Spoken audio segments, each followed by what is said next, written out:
Hello, everyone, and welcome to the final episode of the Bachelors of the Bible. I'm Brandon Weaver, Youth Director at Desha Baptist. Thank you for joining me this week, along with all our prior episodes in this study.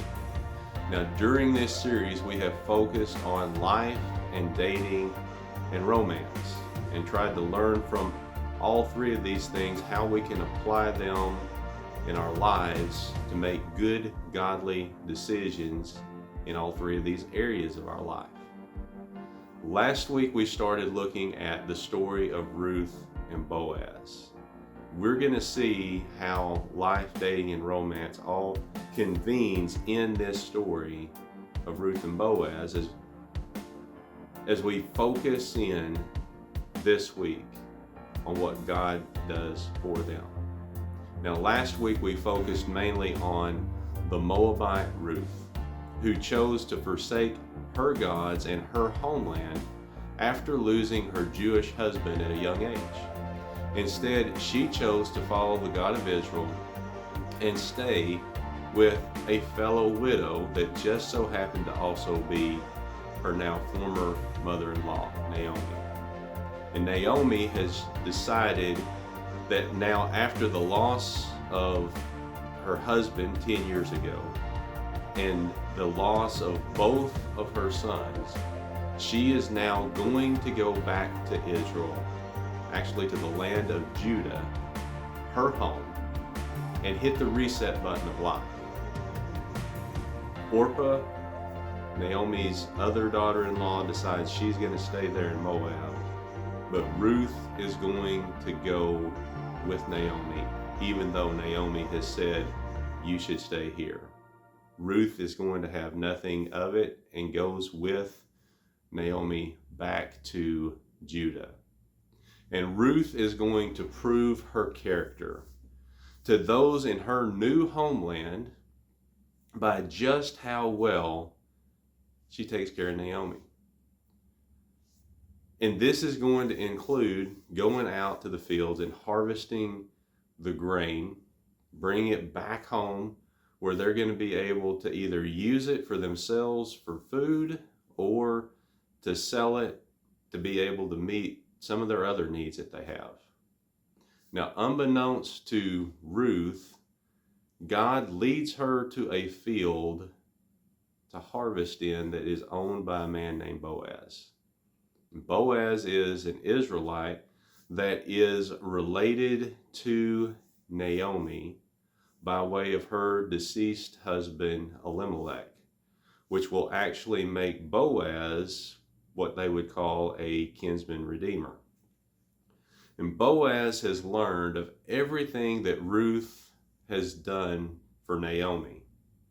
And he is going to make sure that Ruth has special provisions made for her in order to help provide for both she and Naomi. Now, if you haven't watched part one of this story, I encourage you to go back and watch last week's episode. For that matter, any of the other weeks that you may have missed. I mean, you can go all the way back to any of the series and devotionals that I did throughout this last year with the pandemic. You can catch them on our Desha Baptist Church Facebook page, or you can go to Instagram or YouTube and simply search for Desha Youth, and our account should pop right up. And you can watch it on IGTV or YouTube, either one. As always, there's going to be a reminder of these accounts at the end of this video, just in case you need to be reminded of it and need to write everything out. So last week we saw this fantastic story of faith and selfless love and character that is shown by just how well Ruth lives her life. All of which is leading to this week's incredible finale, where we will see how God can take the brokenness and even the hopelessness that we sometimes feel in life and be able to use it in doing things that will ultimately bring great joy and life back to what has felt like just a dead existence, even bringing incredible honor and glory to himself throughout this process. So without any further ado, here is part 2 of our final Bachelor of the Bible episode, Boaz and Ruth, a godly love story. So Ruth chapter 3, verses 1 through 3, and then verses 7 through 10 say, Ruth's mother-in-law Naomi said to her, "My daughter, shouldn't I find rest for you, so that you will be taken care of? Now isn't Boaz our relative? Haven't you been working with his female servants? This evening he will be winnowing barley on the threshing floor. Wash, put on perfumed oil, and wear your best clothes. Go down to the threshing floor, but don't let the man know you are there until he has finished eating and drinking." Verse 7. After Boaz ate, drank, and was in good spirits, he went to lie down at the end of the pile of barley. And she came secretly, uncovered his feet, and lay down. At midnight, Boaz was startled, turned over, and there, lying at his feet, was a woman. So he asked, "Who are you?"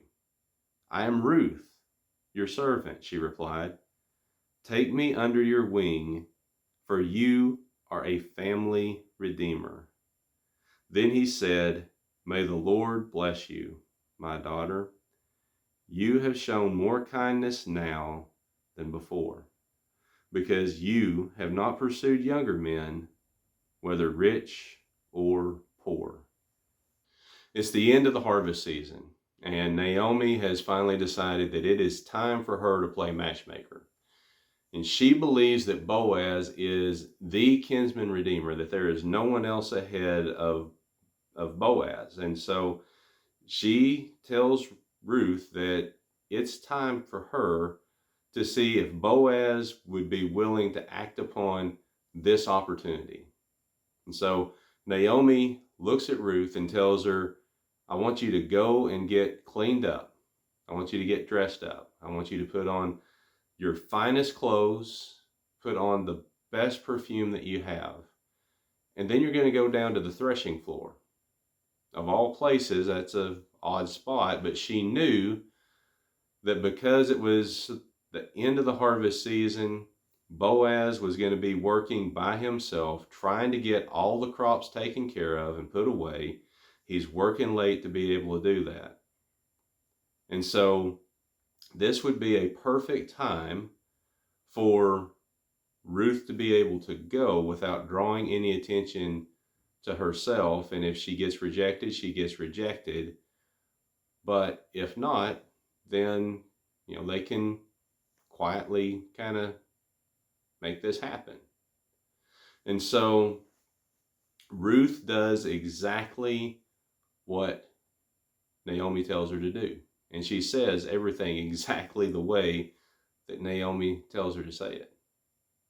Ruth goes that night to the threshing floor, all dressed up, looking like a fine dime, right? And so Boaz is laid down. He's trying to get some rest because he has been working all day trying to get these crops taken care of. As he is laid down, he's asleep, Ruth comes into the room and quietly lays down at his feet. And it's the middle of the night, and all of a sudden Boaz, something wakes him up. And he gets startled because here is this woman that he's not expecting to be in the room laying at his feet. And look, the fact is that there were some, let's just say, shenanigans that would happen at the threshing floor. There was some stuff that went on late at night that the threshing floor had a reputation. And it wasn't necessarily a good one. And so he asks who is lying here at my feet? And Ruth proceeds to answer him, telling Boaz everything that Naomi has instructed her to say. And given Boaz's reaction, he certainly was not expecting anything like that to happen to him. Probably not that night or any other night, in all honesty. Because Boaz was a man that had not been married. He didn't have a family. He owned a lot of property, and he was starting to get up in years. He had always worked hard, but at this point in his life, he'd probably given up on the idea of ever getting married or being able to have a family. So he tells Ruth, you have shown even more kindness tonight than you ever have before, which is a really incredible statement whenever you stop and think about that, because think about what all Ruth has done to this point, giving up, going back to her homeland to journey with her mother-in-law to a place she's never lived before. But even this, in Boaz's eyes, is a greater thing, a greater kindness. And he says that it's a greater kindness because he says, you could have gone after somebody that was younger. And not just because they were younger, but because they had more money. They were better looking. But here, she's essentially proposed to Boaz. And although it does happen every once in a while, for the most part, it's us guys that are the ones that are getting down on one knee and proposing. But this is a different kind of love story, so why not have a different kind of marriage proposal? I mean, who doesn't want to get married or, proposed to anyway at work or, especially in a barn? Because that's essentially what's happened. Ruth 3, 11 through 13 says, now don't be afraid, my daughter. I will do for you whatever you say. Since all the people in my town know that you are a woman of noble character.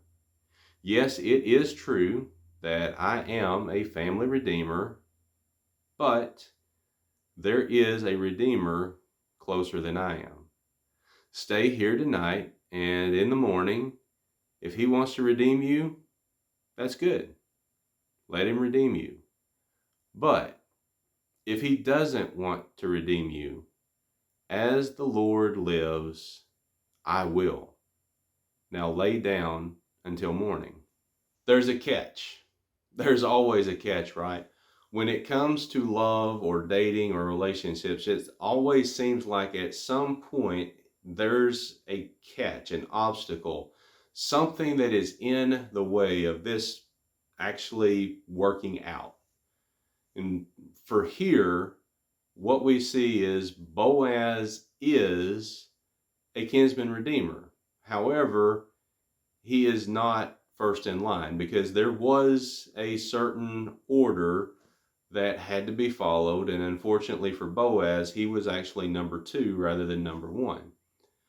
And so with this other person being closer, he's the one that actually has the first right to the family property of Elimelech, which would also include the hand of Ruth.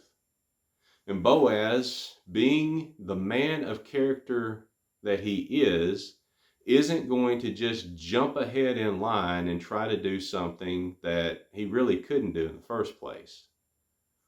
But he tells Ruth that in the morning, I will go and I will find out if this other man is willing to be your redeemer. Because he says, if he is willing to be your redeemer, that's good. And basically, I won't stand in the way. However, if this guy refuses to redeem you, then I, Boaz, absolutely will take you, Ruth, to be my wife. And we see really after this happens one more time where Boaz looks out for Ruth, because he doesn't send her back in the middle of the night to Naomi's house.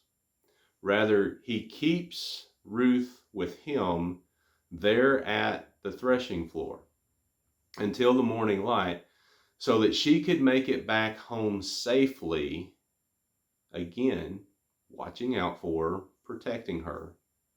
And he even goes so far as to give her some barley to be able to take back with her, because as she's going through town, there's going to be people that are going to see she's out there and she's in really nice clothes. Why in the world is she out this late, or up this early, maybe I should say, in really nice clothes? But hey, she's got barley, so she just got gussied up to go to the threshing floor to get barley and go home. Basically, Boaz was trying to keep both his name and Ruth's name off of the lips of the town gossips. Boaz went to the gate of the town and sat down there. Soon, the family redeemer Boaz had spoken about came by. Boaz said, "Come over here and sit down." So he went over and sat down. Then Boaz took 10 men of the town's elders and said, "Sit here." And they sat down. He said to the Redeemer, "Naomi, who has returned from the territory of Moab, is selling the portion of the field that belonged to our brother Elimelech. I thought I should inform you.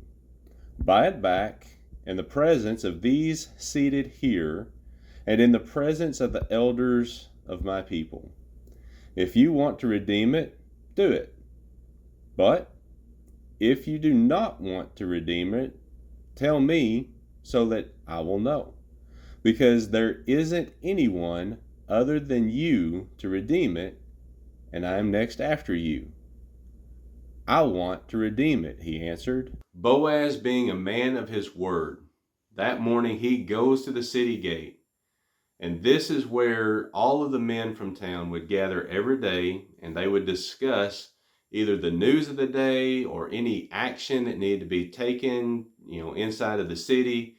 Whatever went on, it happened at the city gate. And so he sees this man that he told Ruth about, that would be first in line to be the Redeemer. And he calls him over. And that guy may be thinking, "Okay, dude, I'll come over, I'll sit down." And then Boaz calls 10 other guys over. And this guy may really be thinking, "Okay, what's going on here?" But he does this to discuss the matter of Elimelech's property. And after hearing he's first in line to be able to buy the property that Naomi's selling, the Redeemer says, "Yep, I want it. I want to redeem it. I will absolutely buy that property from Naomi. You go set the deal up." But wait. You mean to tell me that through these 3 previous chapters, we're going to get to this point, and this other dude is going to marry Ruth? Oh, wait, now, this isn't how it's supposed to go, right? Ruth chapter 4, verses 5 and 6 say, "Then Boaz said, on the day you buy the field from Naomi, you will acquire Ruth the Moabitess, the wife of the deceased man, to perpetuate the man's name on his property." The Redeemer replied, "I can't redeem it myself, or I'll ruin my own inheritance. Take my right of redemption, because I can't redeem it." What'd I say? There's always a catch, right? And the fact is, whether it's in love or when it comes to a deal sounding too good to be true, there is always going to be a catch. And Boaz here does something that would make Sheriff Andy Taylor extremely proud. You know Sheriff Andy from the Andy Griffith Show. He reminds the Redeemer that, hey, the day that this deal closes, where you buy Elimelech's property from Naomi, you're going to have to marry Ruth. You know Ruth, the Moabitess. And while everyone in town knew that Ruth wasn't like all the other Moabites, by reminding the Redeemer of Ruth's ancestry, it scares the guy off. He doesn't want to do the deal anymore. And he doesn't want to do the deal anymore because, unfortunately, old prejudices die really hard for some people. The Redeemer, not knowing Ruth like Boaz did, and being more concerned about protecting his own name, tells everyone that he won't do it, and that Boaz is free to do the deal with Naomi, which is going to result in Boaz being able to marry Ruth. Let's finish up with Ruth chapter 4, verses 13 through 17. And they say, Boaz took Ruth, and she became his wife. Boaz slept with her, and the Lord granted conception to her, and she gave birth to a son. The women said to Naomi, Blessed be the Lord, who has not left you without a family redeemer today. May his name become well known in Israel. He will renew your life and sustain you in your old age. Indeed, your daughter-in-law, who loves you and is better to you than 7 sons, has given birth to him. Naomi took the child, placed him on her lap, and became a mother to him. The neighbor women said, A son has been born to Naomi, and they named him Obed. He was the father of Jesse, the father of David. So here may well be the closest thing that we actually see in the Bible as, a happily ever after. Boaz redeems the property of Elimelech, giving him the ability to marry Ruth, a woman of godly character. Boaz had given up on the idea of marriage and having his own family, yet God provided Ruth when he least expected it. And while some people, including the first in line, kinsman redeemer, passed on Ruth because of her Moabite heritage, Boaz saw the beauty of Ruth, not just in physical appearance, but in her character that was proven time and again. Ruth got to have the family that she might not have been able to have. If she had been like Orpah and went back to Moab, then she was going to go back as a widow, and not just as a widow, but a widow of an Israelite. And the fact is, the way the Israelites looked at the Moabites looked at the Israelites in a similar fashion. And some people wouldn't have married Ruth because of that fact. So she might not have ever had that family that she got to have with Boaz. And we also see Naomi being able to be the nanny to the grandchild that she would have never imagined having after her 2 sons had died in Moab. And she was immersed in that grief and despair. A truly amazing thing about this story of Boaz and Ruth would be that they would be the great-grandparents to the great warrior king of Israel, King David, which would put this Gentile Moabite outsider named Ruth directly into the royal family lineage of both King David and Jesus Christ, our Messiah. Jesus is the ultimate redeemer of us all, as he is the only one that can redeem us from our past by forgiving us of our sins. The story of Ruth and Boaz is a beautiful picture of human love between a man and a woman. They look beyond what others would see as drawbacks or flaws to someone's true character, the kind of character that's worth redeeming and loving, just as God saw the ugliness of our sin, yet Jesus willingly gave his life to redeem us from it and to give us new life and hope for today and all of eternity.